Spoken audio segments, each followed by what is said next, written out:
Deb Master, consultora principal en Cognition Education y directora de la compañía Visible Learning Plus, en donde administra internacionalmente sus productos y servicios.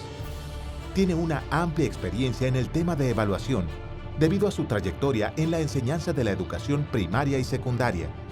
También se ha desempeñado en el rol de evaluadora senior en el Ministerio de Educación en Wellington, Nueva Zelanda. Actualmente, es responsable de la creación del modelo de desarrollo profesional Visible Learning, en conjunto con el profesor investigador John Hattie, autor del metaanálisis Visible Learning. Con ustedes, Deb Master.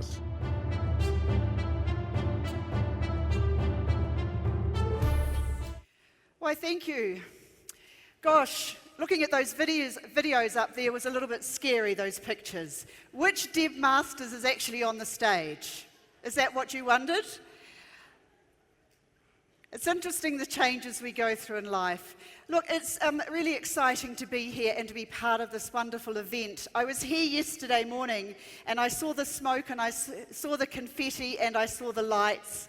And now I've seen the dancing and I've been a little bit afraid about speaking this afternoon to actually create that sense of awe and wonder for you and to continue that wonderful theme that's been running through the course of the event over the last 2 days.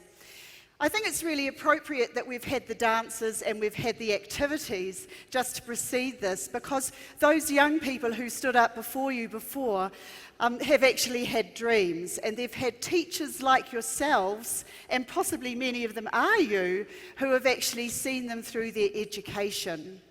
And the visible learning research that we have done with John Hattie is all about esteeming success. It's been about identifying the success that is out there around the world, and there's much of it, and building on that success to really look deeply at the impact we are having and to be able to track that impact. What I'd like to do in this session this afternoon is for you to understand those key messages. And it's important that at a session you understand what is the purpose. What is the purpose of the learning that is going to happen in the next 45 minutes? And for all teachers in classrooms, for all professors at universities, for all of you here, it's really important that we make that learning explicit. Otherwise, you can be like many of us who left classrooms and said, well, we did some really exciting things in math today, but what did we really learn? So the other learning from today is to be able to make those links between this research, this body of research that I'm going to explain to you, and what actually happens in your context. Now, I ran a workshop this morning and we had people in the workshop from primary school, from high school, secondary school, and from university as well. So knowing that each of you has got a different context for learning, what I would like you to be able to do today is to take this research, take this body of evidence and think about, what does it mean for me? What does it mean for the school or the institution that I work in? At the end of the session, you'll know you've been successful, and I will know that I have met the learning intentions if you can articulate, you can explain to another person what the key findings of the visible learning research are. And if you can think about and explain ways that you can make those links between the research and your organisation. But I want to start with where it all began. The research all began with Professor John Hattie. And John Hattie has been a colleague of mine since the early 2000s. He runs the Graduate Research Institute at the University of Melbourne. He is a New Zealander like me. Have you realised I've got a strange accent yet? Apart from those of you who are struggling to understand my English, you also have to listen to a New Zealand accent too. My apologies. John is a New Zealander, and I got to know John very well when he was working at the University of Auckland, and I was working in an assessment senior policy position at the New Zealand Ministry for Education. So when he was at the University of Auckland, John was doing a lot of research, and he continues to research, but not just do his own research and the research from the people that work with him and his nearly 200 PhD students that he's supervised, but also to look at the research of others. And it's that research that we really want to focus on this afternoon. So John is fascinated by numbers. He's a psychometrician. He's fascinated by knowing what really works in education. One thing we know is that we all have been subject and experimented with and been asked to implement innovations in education, what have been seen as the next great big idea that's going to make education absolutely perfect. John got a little bit frustrated with that over his teaching career, and he set out to find out what actually does and has made the biggest difference in education. So based on about 1,000 to 1,200 meta-analyses, looking at about 50,000 plus studies, and now in the database he's got about 250 million students, he set out to see from the research, from the existing research that people like yourselves have done and published, with particular quality standards that he makes very clear in the work he's published, he set out to find out what actually has the biggest impact on student achievement. And he was particularly interested in achievement. We know that in our schools and our universities we value the things like the social skills that the young people who stood up here before us have actually got, and those entertainment skills and health and physical well-being. We value all those things, but for the purpose of John's research, he wanted to find out what things do we do in our classrooms, what things do students come to school with, what influence do parents have, do school principals have on student achievement. That was his goal. He continues to collect the data. The data is updated all of the time, but the story that sits behind the data and the research evidence has not changed. And it's the story of that research that I would like to talk to you about this afternoon. He actually categorized more than 200 factors that influence achievement. And I'm going to give you a little snapshot into those today. When John Hattie published the research in 2009, the publishers printed 500 copies of the book. As an academic book, they thought that that was a pretty generous number to print. The book now has sold over 500,000 copies, and it has been described by the Times Education Supplement in London, in England, as the holy grail of research. Now, many of you will know the research, many of you have dived into the research, and many of you will be familiar with aspects of the research that sit in behind what John has pulled together in this meta-analysis.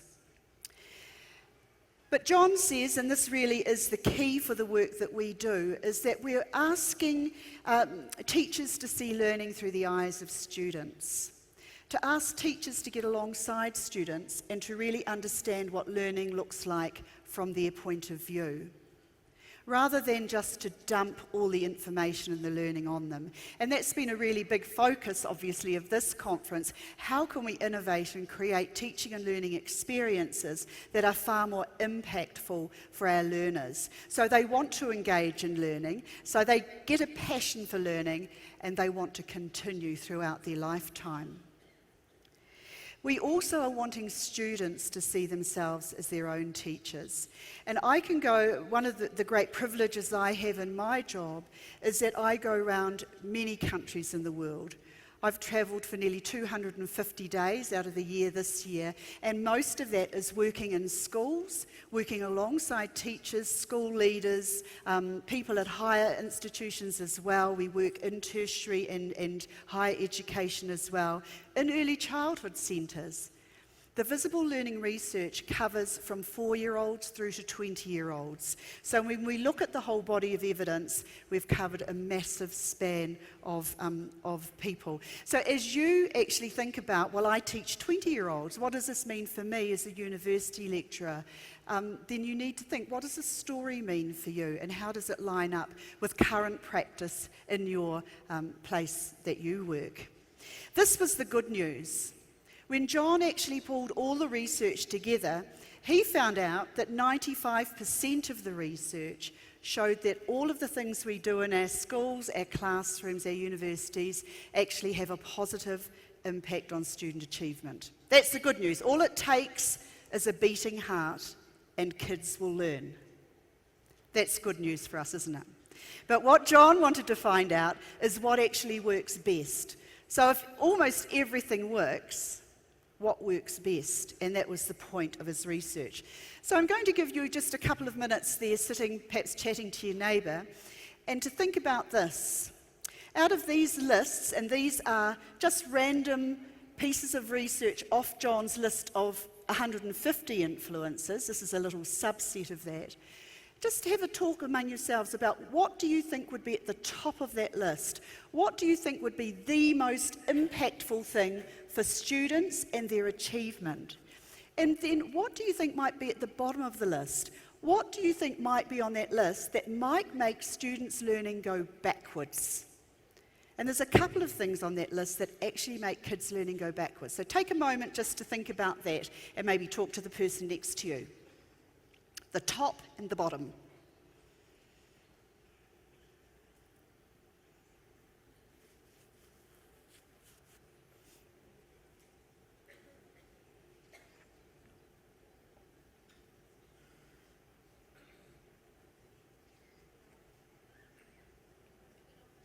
Now already I can probably suggest that some of you are thinking, well, what does that really mean?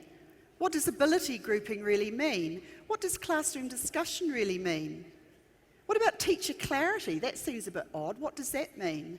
The workshop I ran this morning, actually we dived into some of that research and had a look at what classroom discussion does really mean, and all of the research that's been pulled into that big body of evidence that has then come out with that classroom discussion heading there. But let's just have a call out. Who thinks they know what sits at the top of that list? The most impactful thing. Who'd like to be brave enough to call that out?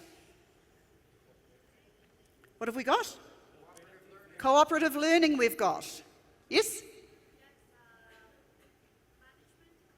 Classroom management. Cooperative learning, classroom management. Anything else at the top? Exercise at the top.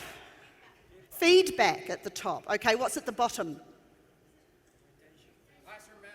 Classroom management at the bottom. Makes kids' learning go backwards. Okay? Mobility, shifting schools. Which one? Retention? Is that what you said? Yeah, okay. So some of you have got your own thoughts, and we all have our own ideas about the research, and we all, I sit in front of groups, stand in front of groups of teachers who want to be able to say, well, I know that this is what actually has the biggest impact. You haven't been in my classroom, I know that this is what works for me. But the research says that this is the rank order list. So student expectations is the very top of the 150 effects. And this is how the 12 of them are ranked, right through, remembering there are 150, and you're going to see some of those in a moment. But mobility or shifting schools does have a negative impact on achievement. That doesn't mean we should be afraid of kids shifting schools. What we need to be thinking about, and what the research asks us to do, is to think about how do we mitigate against those effects. And for example, on shifting schools, if a student makes a friend within the first 6 weeks of being at school, it is going to lessen the impact of going backwards in achievement. So for me as a school principal, as a classroom teacher, I can use that information to actually integrate kids into my school. Holding students back a year, there is no study ever that we have seen or has been published that says that holding students back a year, as in not letting them go up to the next grade, has a positive impact on their achievement. There is nothing ever been published to support that. But many schools that we work in, that is policy. If they don't pass this level, we're going to hold them back and they're not going to go up to the next level. So what does that research mean for us as we discuss some of our class and our school policies? And how does that impact our thinking? So we have the things that sit at the top as well, and I'm just going to spend a couple of minutes showing you a little bit more about the research, because the research is interesting, and you can read about the research in the books. John Hattie's book on the meta-analysis, the research book, has actually been published here in Mexico. Través have published it, and it is available now. So it was really interesting when I was invited to come and speak here. I thought, well, this is a place where there's obviously growing interest in the research because it has been published here. So by all means, welcome to go and look at that. How did John actually collect the research together, and how did he actually come up with those numbers that sit beside it? Well, I don't know, but if you're like me, you work in organisations and schools and countries where there are lots and lots of different ways to measure student progress. It might be a grade, it might be a level, it might be a percentage. Whole lots of different ways to measure progress. What John Hattie did with the research and did with that information was he actually looked at using an effect size as a common scale. Now, measuring progress using effect sizes has been used in social sciences and medicine for a long time. It's been around, it's a statistical method, it's been around since the 1960s. So it's nothing that John dreamt up. It's a standard measure. It's got its good points and it's got its bad points. But it was the tool that John used to measure progress. So let's imagine we've got a student comes into our lecture theatre, our classroom at the beginning of the year. We actually use a test, we test their knowledge, we test them at the end of the year. What is the progress that they make over the course of a year? Some of these studies were over 15 to 20 years, so some of them were very longitudinal. There was lots of different types of studies done. But all of them measured student progress in terms of an effect size. So John needed a common ruler to be able to measure and compare all of the different test results. Now, if I'm a classroom teacher, I want to know what sits in the enhanced level. I want to know what those strategies are, what it actually is that sits there, because I want some of that in my school. I don't want any of the stuff that's going to make my kids go backwards. None of us want that. None of us set out each day to make the learning for our students go backwards. What John discovered when he actually pulled all the results together and analysed them was that over the course of a year, the course of 1 year of learning, the typical student will make 0.4 of an effect size progress. That's the typical progress. And it's been backed up by some of the big international studies. If you look at the PISA results, you look at national testing in the United States and various countries that we work in as well, the average progress a student makes is 0.4 of an effect size. Now, if you're wanting to know more about an effect size, how to calculate one, if you go onto the Visible Learning Plus website, we've got whole lots of little tools there, explanations about what to do. But in the work that we do in schools, we actually work with teachers and lecturers to actually do that, to be able to measure impact. So this is another way of looking at it. Some things we do in classrooms make kids' learning go backwards. Some things that they bring to school make their learning go backwards. So what can we be doing to mitigate some of those effects? Then we've got the developmental effects. So this research came from third world countries where we could see that even for students who didn't go to school, they actually, through maturing, they actually progress in their learning. Then we have what we call the typical teacher effects. Okay, typical teachers is going about their daily business, and then we've got that zone of desired effects. You can see there that feedback sits at over 0.7 of an effect size. But there's a lot of detail that sits in behind feedback. It's something that Kluger and Denisi actually were researching in the late 90s, and they discovered that a lot of feedback can be damaging. It's particular types of feedback and ways of giving and receiving feedback that has the impact, and that's a big area of focus for us. So if we have a look at the things now at the bottom of the effect size scale, you can see what sits right at the bottom is mobility. Shifting schools has a negative 0.34 effect. I was working in a school earlier this year, and a student, one of the girls, had moved schools 5 times in the year. Now that's mobility, isn't it? Real mobility. That was a lot of friends to make in 6 weeks if she was going to mitigate those effects. So you can see there that when you actually put them into those categories, most of us want to know, yes, but what does it mean? What sits in behind it? And when we work with schools, when we work in countries around the world, we spend a lot of time discussing that in the context of the country we're working in.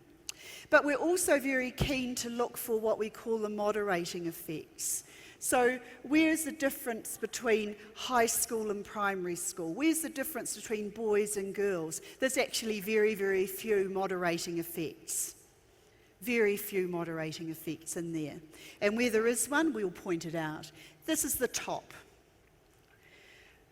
So when we've got students who can self-report their grades, when they clearly know what their own expectations are, when they can clearly articulate and discuss their learning, look at the speed of learning for those students.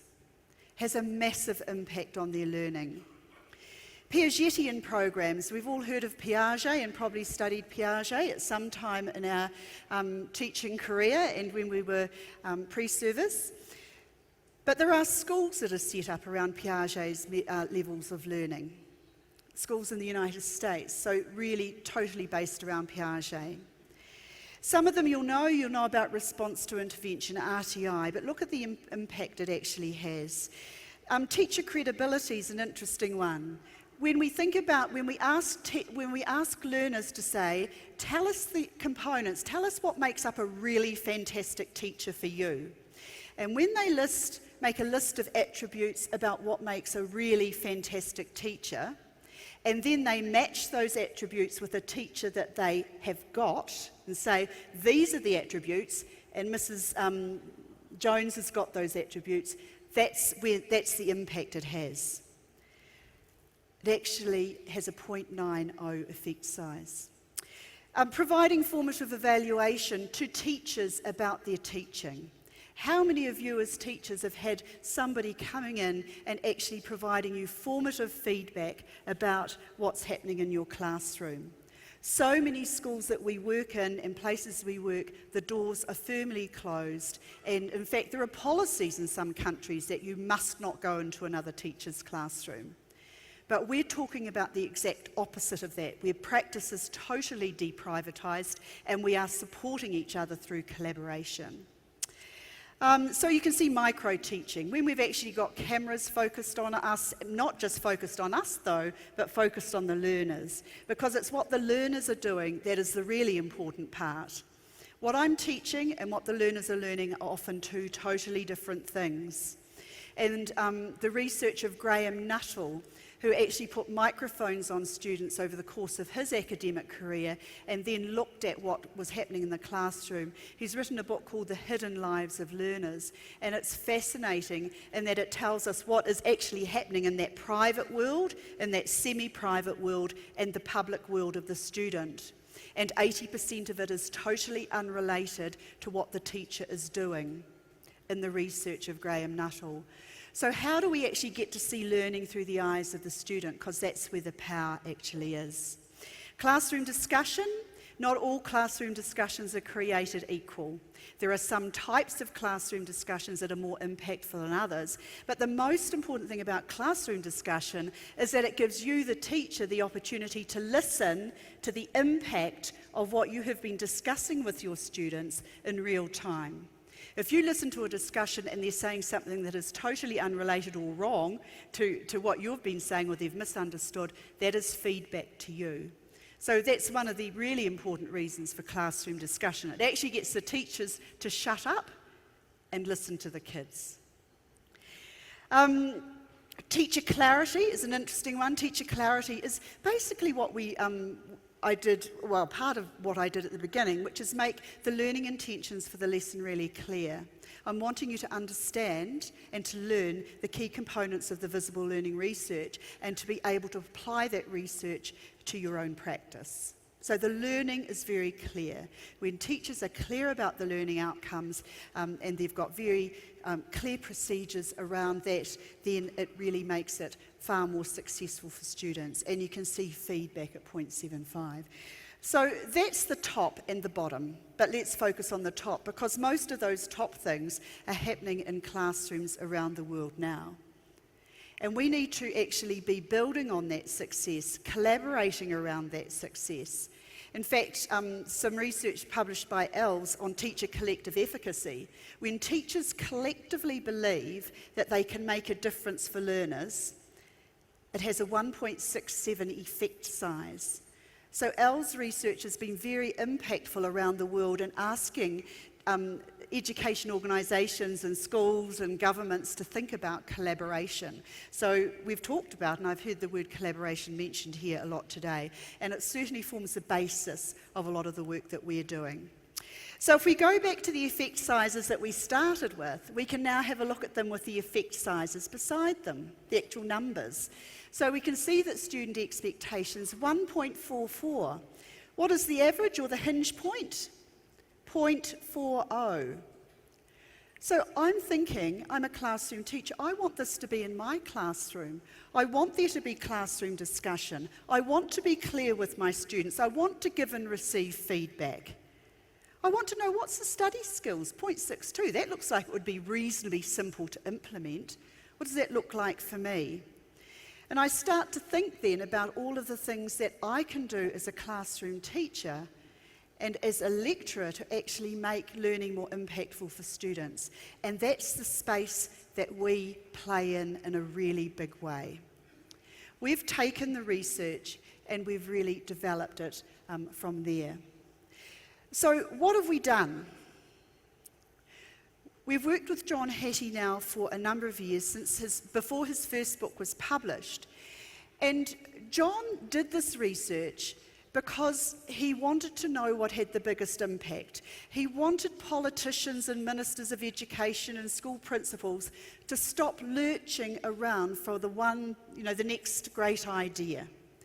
He wanted them to have an evidence base upon which to actually really constructively plan classroom experiences for learners. And to do that, it takes more than just delivering a keynote speech. So John is invited to speak around the world endlessly about this research. And he said, if I go and talk about this research at all of the keynote events that I'm invited to, it is not going to make a big long-term difference on learning for kids.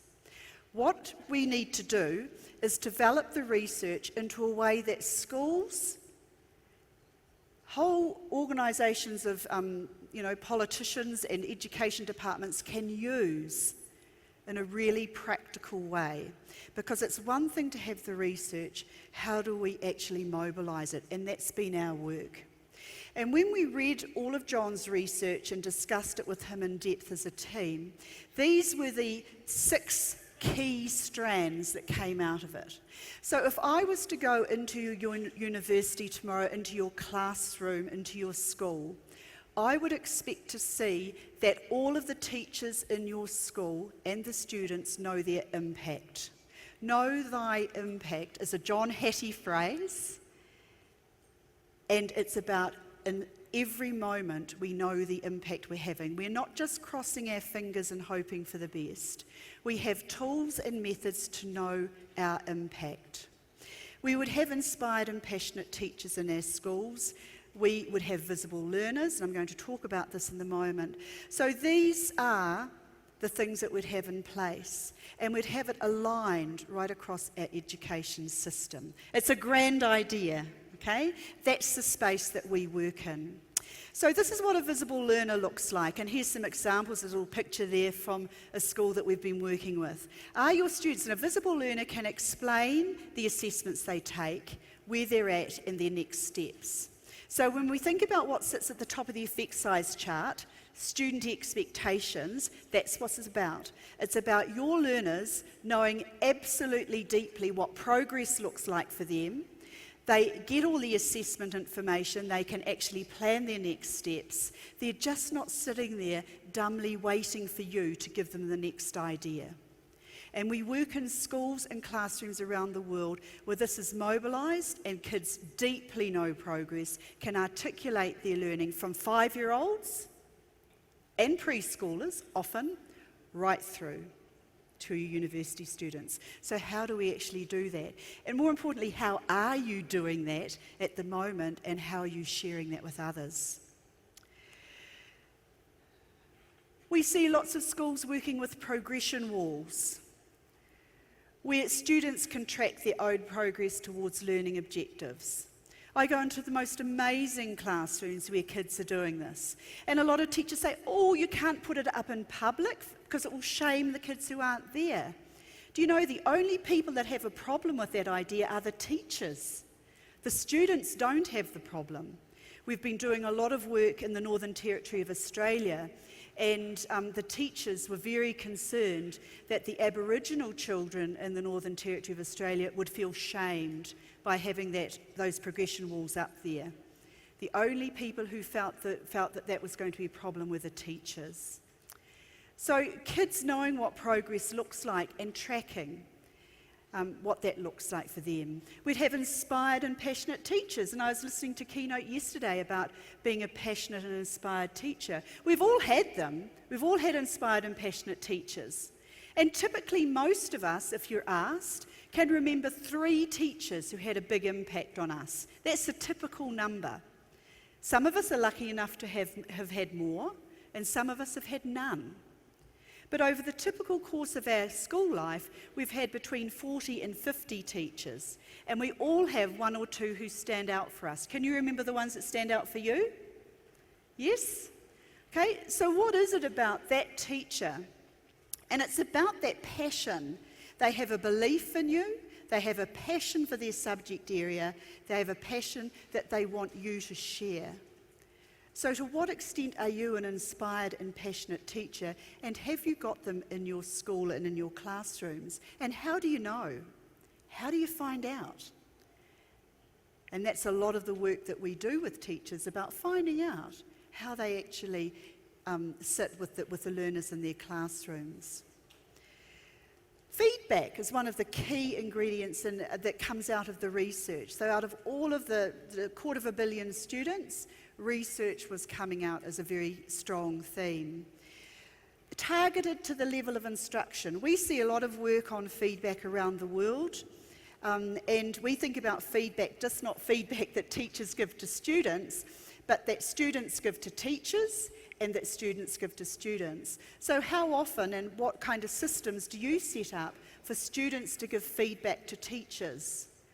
Because if we're coming into your classrooms, we're looking for feedback going all ways. It's just not about something I give you.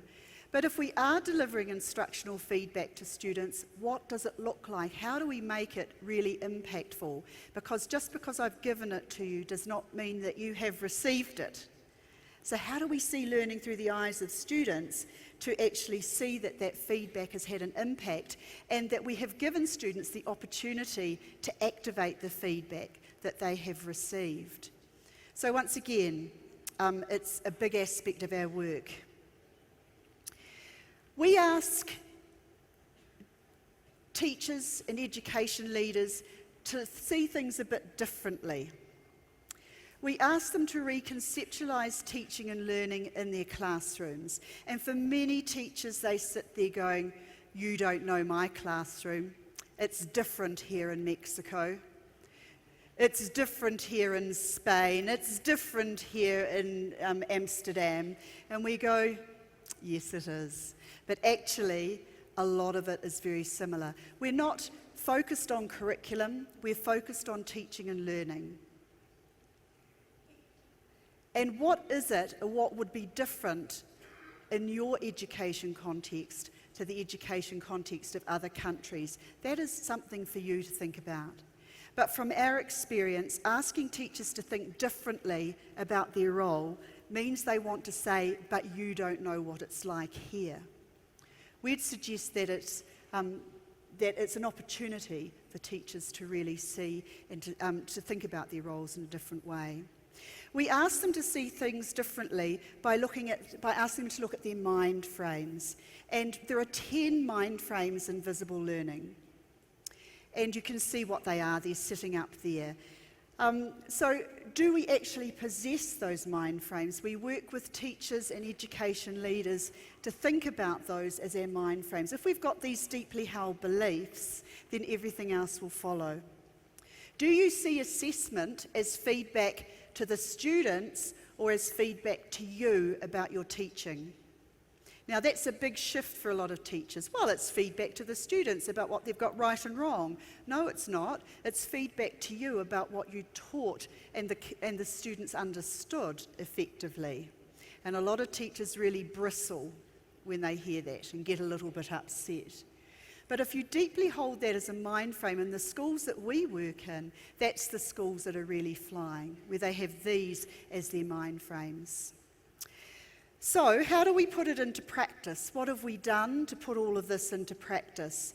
I've talked about the research. I've talked about the fact that we sat with John Hattie and there are 6 key strands. There's a set of mind frames which overlay everything.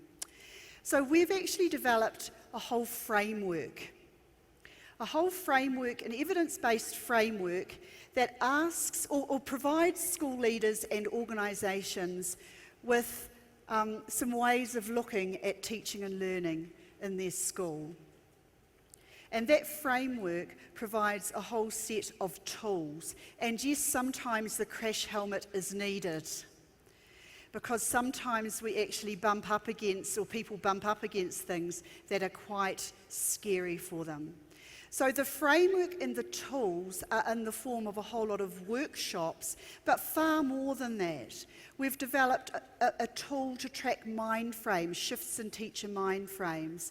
We've developed a feedback tool which asks students to answer questions about the nature and the quality of feedback they get in classrooms.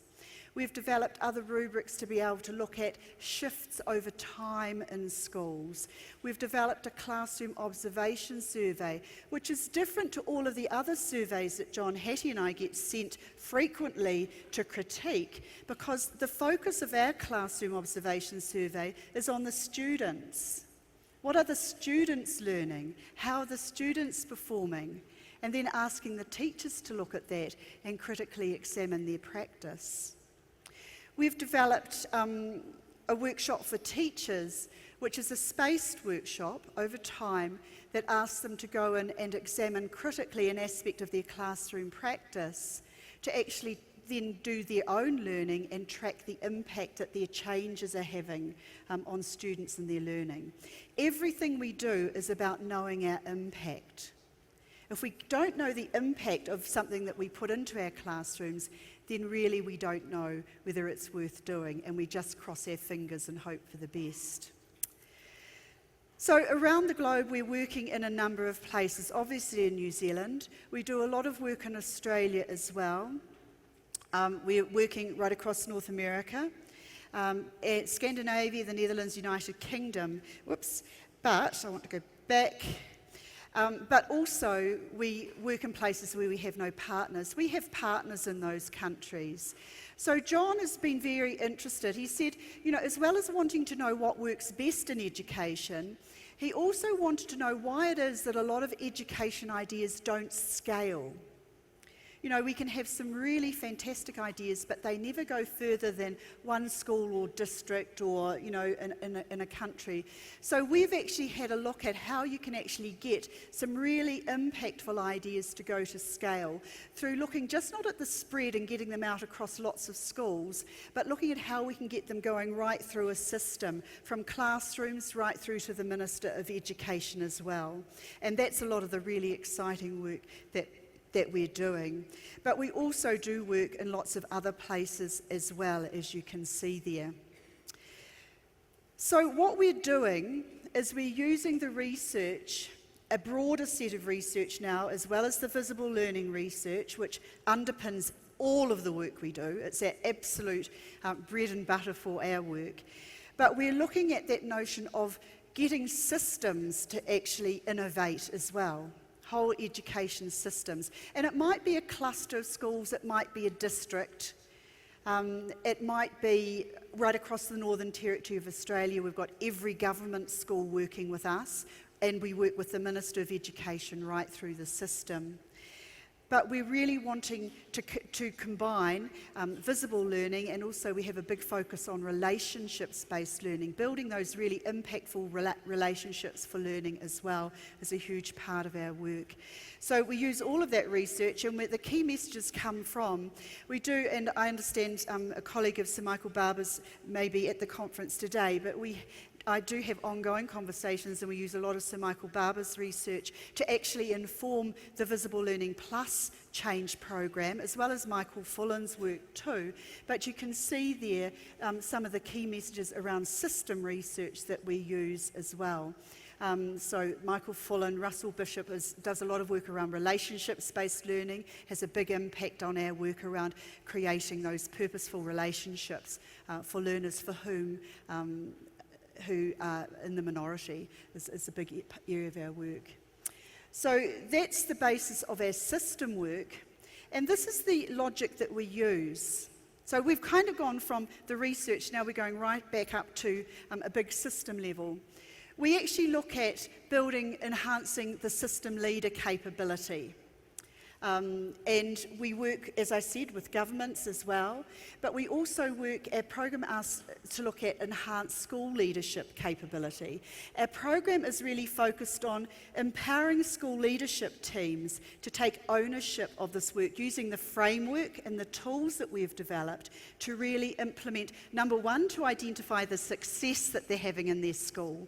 So the tools will clearly identify where you are absolutely flying, the things that you're doing that are fantastic. And then it will start to tell you the areas where you might want to focus to actually try some different things.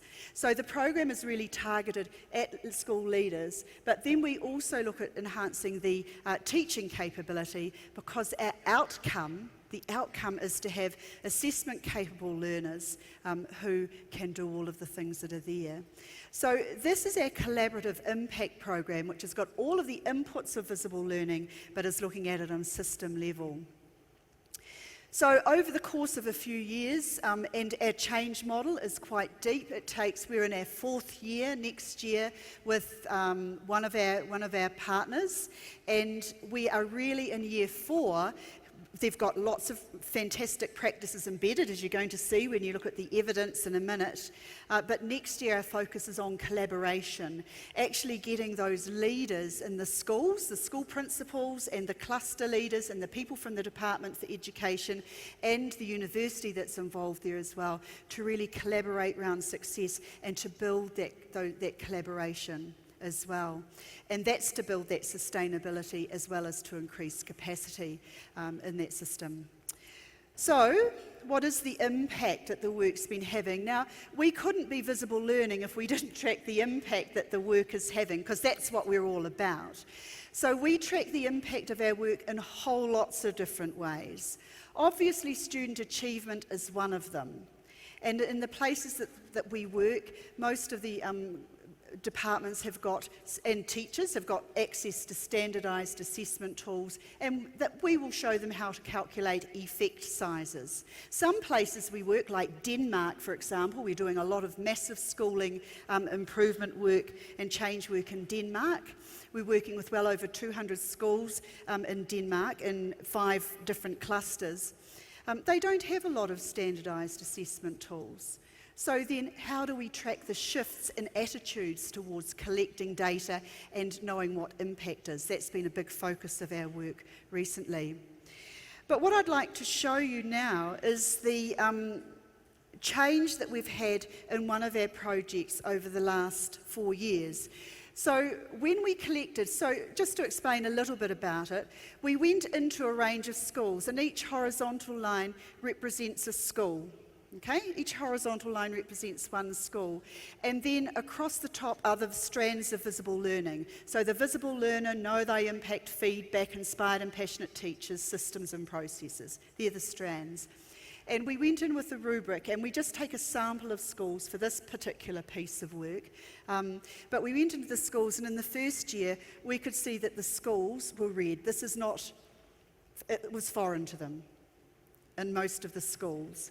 The second year, the end of the second year, you could see the change happening there in the schools. Same people, same tools, doing exactly the same piece of work.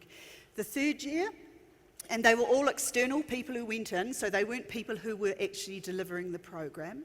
So external people went in, and then this is what we've just collected in this last year up the top. So impact for us at system level is really important. John Hattie and the team, we're very privileged that we get invited to speak at school events and to government leaders around the world. Just a couple of weeks ago we were in Wales and were invited to speak to the Minister of Education there, and they are looking at some fairly massive reforms in Wales at the moment around education, and they have asked us to work with them to help co-design the program that they want to put together, using the visible learning framework and tools as the basis for that. So that's the story, that's the innovation that we are focusing on. We've been doing this work now since 2009. You can see the number of places we're working. We actually publish a visible learning impact report. You can go onto our website, which you see there, visiblelearningplus.com, and you can download whole lots of free stuff. There's lots of free tools on there. There's lots of information. John is frequently writing up there as well. There's lots of school stories. And we just published, John Hattie and myself just published a few weeks ago our case study book, where we've actually profiled 15 schools from different countries around the world to actually say, what is the impact that this work, what are the processes they've used, what are the tools they've used, and what's the impact been. I think the really interesting part of it is that no two schools do the same thing. It is not a program where we say, this is what you have to do. It's a program where we invite you to look at the tools, to look at the processes, to align them with your own, because once again, we really esteem and value the success that schools are having, because success is all around us, and we need to really identify that. That's what our work is about. But we're also interested in looking at the shifts that we're having. So those case studies actually do that. You will see too that we do have our World Conference in London at the end of January, where a lot of these stories about schools, you'll hear from the schools that are doing some of the most amazing work. Once again, go onto our website and you'll see the videos of the schools that are doing some incredible things, and you see teaching and learning like it probably wasn't when you were at school. So thank you very much for your time today. I hope it's been of value, and I really look forward to having conversations with you over the rest of the day and the course of the conference. Thank you very much.